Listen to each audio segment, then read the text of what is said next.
ብሔራዊ ጥቅም ማለት አንድ አገር የሆነችበትና አገር የምትሆንበት ምክንያት ጉዳይ ማለት ነው። የሀገር ሉዓላዊነትን ይመለከታል፣ የግዛት አንድነትን ይመለከታል፣ የሀገር ድንበርን ይመለከታል፣ አገርን በኢኮኖሚ ራሷን የማስቻል ምክንያቱም የሉዓላዊነት ጉዳይ የመንግስትነት ጉዳይ ብቻ ሳይሆን በኢኮኖሚ ሉዓላዊ ያልሆነ ሀገር በመንግስትነቱ ሉዓላዊ የመሆን እድሉ፣ በወታደራዊ ቴክኖሎጂ ሉዓላዊ ያልሆነ ሀገር፣ በሲቪል ቴክኖሎጂ ሉዓላዊ ያልሆነ ሀገር፣ በግብርናው ሉዓላዊ ያልሆነ ሀገር፣ በትምህርት እሳቤውና በትምህርት አካሄዱ ሉዓላዊ ያልሆነ ሀገር በሌላው ነገር ሉዓላዊ የመሆን እድሉ 9 በር ያለውን ቤት 4-5ቱን ዘግቶ 3-4ቱን ከፍቶ ቤቱን ዘጋውት እንደማለት ነው የሚሆነው። በአንደኛው የገባ ሌባ ሌላውን መክፈት አያቅተው። ስለዚህ የሀገር ሉዓላዊነት ማለት የነዚህ ሁሉ ሉዓላዊነት ጭምር ነው። ይሄንን ማስጠበቅ ይሄንን ማስከበር ነው እንግዲህ ብሔራዊ ጥቅምን ማስከበር ማለት። ይሄ ደግሞ ዜጋ የሆነ በዛች ሀገር የተወለደና ያች ሀገር ያገባኛል የሚለው ሰው ሁሉ ጉዳዩ ነው። የፖለቲካ ልዩነቱ፣ የእምነት ልዩነቱ፣ የሳቤ ልዩነቱ ይሄ ብሔራዊ ጥቅምን አይመለከትም። ብሔራዊ ጥቅም ማለት እኛነታችንና እኛነታችንን የማስቀጠል ጉዳይ ማለት ነው። ለምሳሌ አባይን የመጠቀም ጉዳይ የብሔራዊ ጥቅማችን ጉዳይ ነው። እዚህ ላይ ማንኛውም ኢትዮጵያዊ የአባይ ግድብ የት ይገደብ ላይ መከራከር ይችላል። ከተገደበ በኋላ እንዴት ይሁን፣ የኪሎዋቱ ስንት ይሁን፣ 50 ይሁን 60 ይሁን እሱ ያከራክር ይችላል። አባይም ኢትዮጵያ የመጠቀም ጉዳይ ግን ይሄ ብሔራዊ ጥቅማችን ጉዳይ ነው። የኢትዮጵያን ግዛት አንድነት የማስከበር ጉዳይ የሁላችን ጉዳይ ነው። የኢትዮጵያን ሉዓላዊነት የማስከበር ጉዳይ የኢትዮጵያ ጉዳይ ነው። የኢትዮጵያ የመከላከያ ጽናቷ፣ አንድነቷ፣ ብርታቷ ጉዳይ ብሔራዊ ጥቅማችን ጉዳይ ነው። እነዚህ ጉዳዮች ላይ የምንከራከር ሰዎች አይደለም።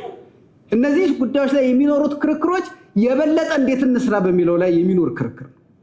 የበለጠ ብሔራዊ ጥቅማችንን እንዴት እናስከብረው በሚለው ላይ የሚኖር ክርክር፣ የሚኖር ውይይት ነው። ሚዲያ የሀሳብ ነፃነት መገለጫ ብቻ አይደለም፣ የሀገር ግንባታ መሳሪያም ጭምር ነው። የሰው ልጅ ሚዲያን የፈጠረው ሀሳቡን ለመግለጽ ብቻ አይደለም፣ ተቋማትን ለመገንባት ጭምር ነው። ህሊናዊ ተቋማትንም አካላዊ ተቋማትንም ለመገንባት ጭምር ነው። በተለይ በዚህ ዘመን ደግሞ በሚዲያ አገር ይገነባል፣ በሚዲያ አገር ይፈርሳል።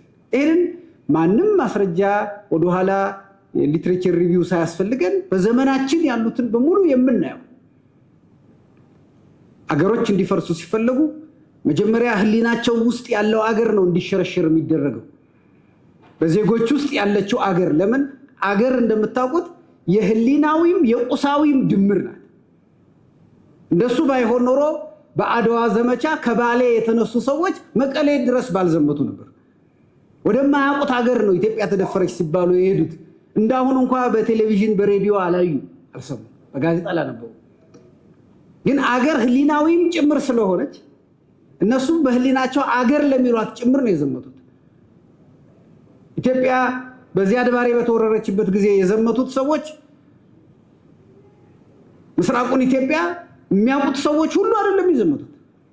ግን ኢትዮጵያ ምስራቅ አላት፣ ምዕራብ አላት፣ ደቡብ አላት፣ ሰሜን አላት ብለው በህሊናቸው ለሳሏት ኢትዮጵያ ጭምር ነው የዘመቱት። ለዛች ለህሊናዊ ኢትዮጵያቸው ጭምር ነው የዘመቱት። ስለዚህ ህሊናዊም ነው አገር፣ ቁሳዊም ነው አገር። ቁሳዊው የሚፈርሰው ግን ህሊናዊው ሲፈርስ ነው። በህሊናችን ያለችው ኢትዮጵያ ስትፈርስ ነው።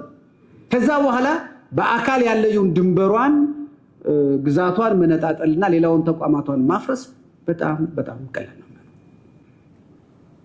እና ይሄ መጀመሪያ ህሊና ውስጥ ያለ አገር ሲፈርስ የሚመጣ ነገር። ህሊና ውስጥ ያለን አገር ለማፍረስ ደግሞ አንዱ መሳሪያ የሚሆነው ሚዲያ ነው። ለመገንባቱም አንዱ መሳሪያ የሚሆነው ሚዲያ ነው። ለማፍረስም አንዱ መሳሪያ የሚሆነው ሚዲያ ነው።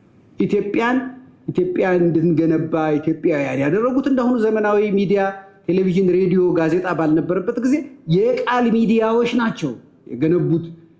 ፉከራው፣ ቀረርተው፣ ተረቱ፣ ዘፈኑ፣ ስለ ጀግኖች የተነገረን ነገር፣ ስለ ሀገር የተነገረን ነገር፣ አገር እንድንወድ የተነገረን ነገር ያ ነው። ያ ትውፊታዊው ሚዲያ ነው እኛ ህሊና ውስጥ ምንወዳትን ምናለቅስላትና ተወረረች ስትባል ምንም ሳይመስለን ብድግ ብለን ህይወት ለመሰዋት እንድንሄድ ያደረጋትን ሀገር የተገነባው እሱ ሚዲያ ነው። ያ ትውፊታዊ ሚዲያ ትውልዶች እንዲሞቱላት ያደረገውን ከባሌ መቀሌ እንዲሄዱላት ያደረገውን ከምስራቅ ምዕራብ ከምዕራብ ምስራቅ ሄደው ይችን ሀገር እንዲቆሙላት ያደረጋትን የፈጠረው ያ ሚዲያ ነው። ያ ትውፊታዊ ሚዲያ ነው።